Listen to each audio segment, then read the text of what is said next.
আসসালামু আলাইকুম নমস্কাৰ আশা কৰো আপোনালোকে সকলোৱে ভালে আছে কুশলে আছে শান্তিত আছে তাৰে কামনা কৰিছো আজি মোৰ কেটামান প্ৰশ্ন বিশেষকৈ আমাৰ অঞ্চলত থকা আমাৰ ওচৰে পাজৰে থকা আমাৰ ডিস্ট্ৰিক্টত বা আমাৰ ষ্টেটত থকা সমূহ মানুহক লগতে আমাৰ অঞ্চলত থকা সংখ্যালঘু হেইবোৰ নেতাক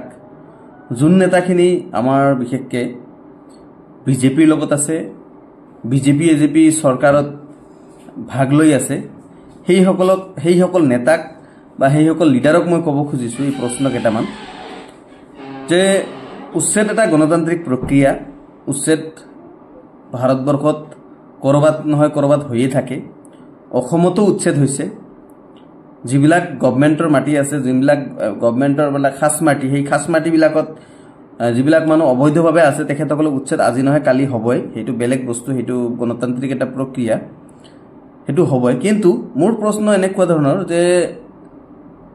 এই যিখিনি উচ্ছেদিত লোক আছে উচ্ছেদিত পৰিয়ালখিনি এই পৰিয়ালখিনিক যে কৰবাত পুনৰ সংস্থাপন দিব লাগে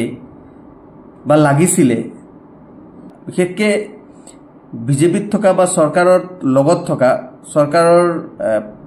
এলায়েন্সত থকা যিখিনি মানুহ আছে সংখ্যালঘু নেতা বা মুৰব্বী আছে তেখেতসকলক প্ৰশ্ন কৰিছো আপোনালোকে এই বিষয়ত কি কয় যেহেতু দেখিছো যে আপোনালোকে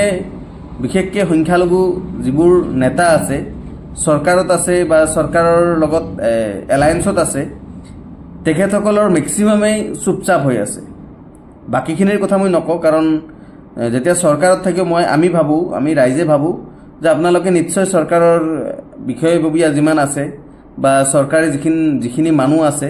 বিষয় আছে তেখেতসকলৰ লগত আপোনালোকৰ ভাল এটা ঘনিষ্ঠতা আছে বা এটা আপোনালোকৰ কথা শুনে আপোনালোকে এই বিষয়ে কি কৈছে এটা গণতান্ত্ৰিক এটা বস্তু কি ভোট কিছুমানে বিজেপিক দিছে কিছুমানে এজিপিক দিছে কিছুমানে কংগ্ৰেছক দিছে এআইইউডিএফ দিছে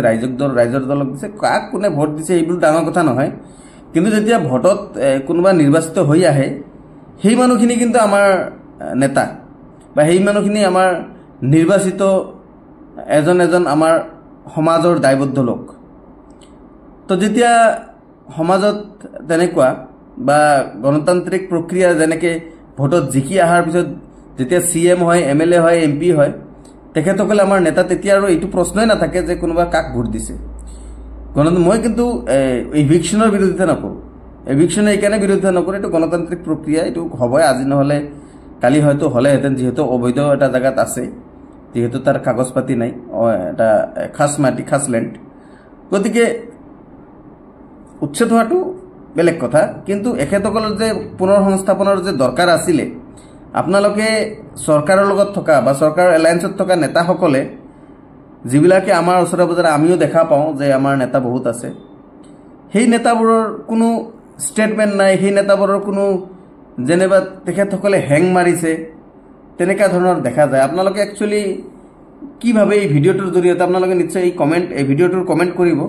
সেই কমেণ্টত আপোনালোকে জনাবচোন আপোনালোকে কি কৰি আছে আমিতো ধৰক এতিয়া চৰকাৰৰ লগত নাই গতিকে জনসাধাৰণৰ কথা জনসাধাৰণ ইমান দূৰলৈকে গৈও নাপায় যে তেনেকুৱা বিষয়ক লগ পাব মোক পাব তোমাক আৰু আমাৰ বিশেষকৈ আমাৰ অঞ্চলৰ এভিক্টেড এৰিয়াবিলাক যিবিলাক হৈ আছে তাতে মেক্সিমাম মানুহ অশিক্ষিত মানুহ বেছি আছে এয়া তেখেতসকলে ক'ৰ পৰা আহিছে কি কথা এইবিলাক চৰকাৰী ৰিপৰ্ট থাকে